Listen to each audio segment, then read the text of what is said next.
మీ ఎలాంటి వ్యాపార ప్రకటనలకైనా వెంటనే మా ఛానల్ సంప్రదించండి. నమస్తే. ఈ రోజు మన స్టూడియోలో ప్రముఖ ఆధ్యాత్మికవేత్త ఆస్ట్రోన్యూమరాలజిస్ట్ జయప్రద గారు మనతో ఉన్నారు. మేడంతో మాట్లాడదాం. నమస్కారం. నమస్తే అమ్మా. శ్రీమాత్రే నమః. అక్టోబర్ మాసం విశేషంగా మేషరాశి వాళ్ళకి ఏ విధంగా కలిసి రాబోతుంది? ఏళ్ళలో ఉన్నారు. సో కొన్ని రకాల పండుగలు ఉన్నాయి. మనకి విజయదశమి ఉంది, దివాళీ ఉంది.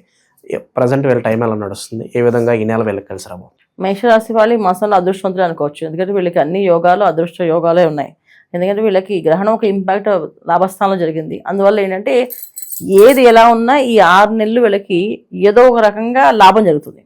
అది ఏ రకం లాభం జరుగుతుంది? కొంతమందికి ఉద్యోగం రావచ్చు, కొంతమంది వ్యాపారంలో అభివృద్ధి రావచ్చు, కొంతమంది వివాహం అవ్వచ్చు, కొంతమంది భాగ్యం సంతాన భాగ్యం కలగచ్చు, ఇలా కొంతమంది గృహయోగం రావచ్చు. అంటే ఏదో ఒక లాభకరమైన విషయమే జరుగుతుంది. అంటే మన జీవితంలో లాభమైనది ఏమేంటి అంటే మనకి ముఖ్యంగా ఏవైతే లాభం అనుకుంటున్నామో అవి జరుగుతాయి. ఎవరికి ఒక్కొక్కరికి ఒక్కొక్క లాభాలు ఉంటాయి. నాకు ఇది కావాలనుకుని వెహికల్ కావాలనుకోవచ్చు, అది కూడా లాభం కింద వస్తుందా. ఇలా లాభమైన యోగాలన్నీ ఈ మేషరాశి వాళ్ళకి ఈ మాసం ఉంటుంది.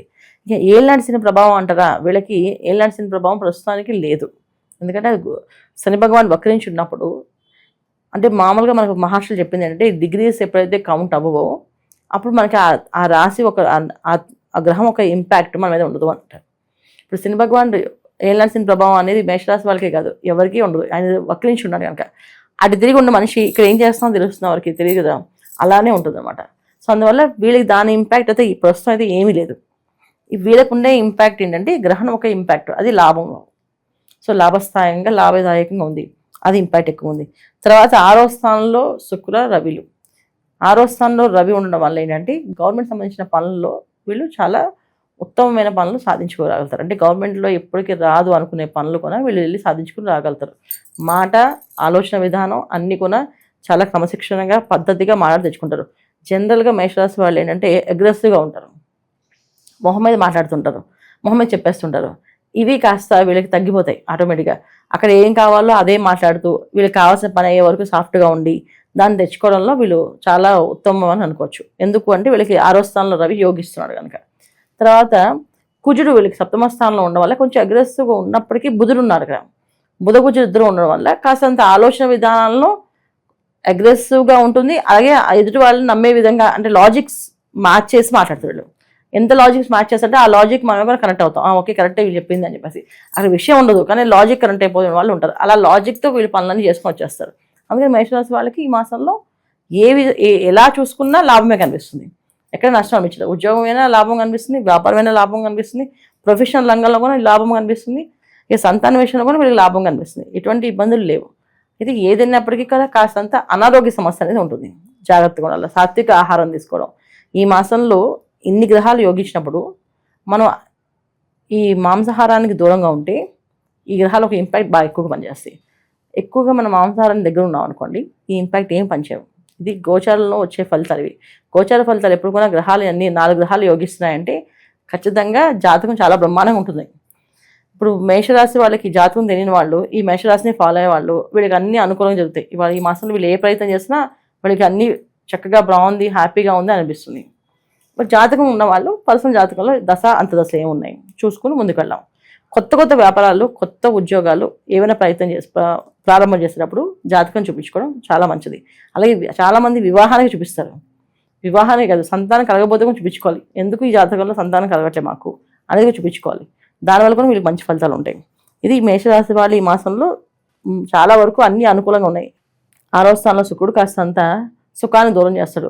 ఖచ్చితంగా వీళ్ళు సుఖాన్ని ఏం కోరుకోరు ఎప్పుడు కూడా. వీళ్ళు ఎక్కువ కష్టపడతారు, కష్టజీవులు. అందువల్ల పెద్ద ఇంపాక్ట్ ఉండదు. కానీ కొంచెం కష్టం ఇక సుఖం అనేది సమయానికి తిండి తినకపోవడము, సమయానికి నిద్రపోకపోవడము అవి జనరల్గా ఉంటాయి వాళ్ళకి. అది కొంచెం ఎక్కువగా ఉంటాయి ఈ మాసం. అది వీళ్ళు తీసుకోవాల్సిన జాగ్రత్తలు ఏంటంటే ఆహార విషయంలో జాగ్రత్త తీసుకొని చాలు. మేడం, విశేషంగా ప్రజెంట్ ఉన్న గ్రహస్థితి బట్టి ఎలాంటి పరిహారాలు వీళ్ళకి బాగా సూట్ అవుతాయి అంటారు? అలాగే ఏళ్ళనాటి శని అలా ఉన్నారు కాబట్టి ఆ ప్రభావం తగ్గడానికి కూడా కాస్త ఏదన్నా రెమెడీస్ ఏదన్నా ఉంటే తెలియజేయండి. విశేషంగా వీళ్ళు ఏళ్ళనాటి ప్రభావం ఉన్నప్పుడు మనం ఏం చేయాలంటే ఎక్కువగా శని భగవాన్ నుంచి బయటపడాలంటే ఆయన కర్మాధిపతి, అంటే కర్మకి అధిపతి అయిన. సో మనం ఎలా చేసినా ఆయన మన కర్మ ఏముందో ఖచ్చితంగా వెతికి తీస్తాడు. మనం చేస్తుంది ఏంటంటే దాన ధర్మాలు, దైవ కార్యాలు అంటే ఒక దేవాలయంలో హోమాలు చేయించుకోవడం, ఏదైనా ఒక దేవాలయంలో మంచి హోమం చేయించుకోవడం, పూజలు చేయించుకోవడం, అభిషేకం చేయించుకోవడం, ఇవి చేయాలి వీళ్ళు. జనరల్గా వీళ్ళు ఏంటంటే మనకు అంత అవసరం ఉంది చేస్తే ఏదో పూజ చేద్దాం, ఏదో మనం దండం పెట్టుకుందాం అనుకుంటారు. అలా కాకుండా పర్సనల్గా వీళ్ళే చేయించుకోవాలి. నలుగురితో చేసుకోకుండా వీళ్ళు సొంతంగా వాళ్ళ ఇంట్లో ఒక గణపతి హోమం చేయించుకోవచ్చు, ఓ చండీ హోమం చేయించుకోవచ్చు, అలాగే ఓ రుద్ర హోమం చేయించుకోవచ్చు. ఏదో ఒక హోమాన్ని కార్యక్రమాన్ని చేసుకోవడం వల్ల ఇంకా సత్ఫలితాలు ఎక్కువగా వచ్చి బాగుంటుంది అనమాట. ఇది వీళ్ళు ఈ మాసంలో వీళ్ళు తీసుకోవాల్సిన జాగ్రత్తలు. అన్నిటికంటే ముఖ్యంగా దీపావళి అమావాస్య రోజున వీళ్ళు మహాలక్ష్మి ఆరాధన ఎక్కువగా చేసుకుంటే 45 రోజులు కుజుడు వీళ్ళకి సప్తమ స్థానంలో ఉంటున్నాడు.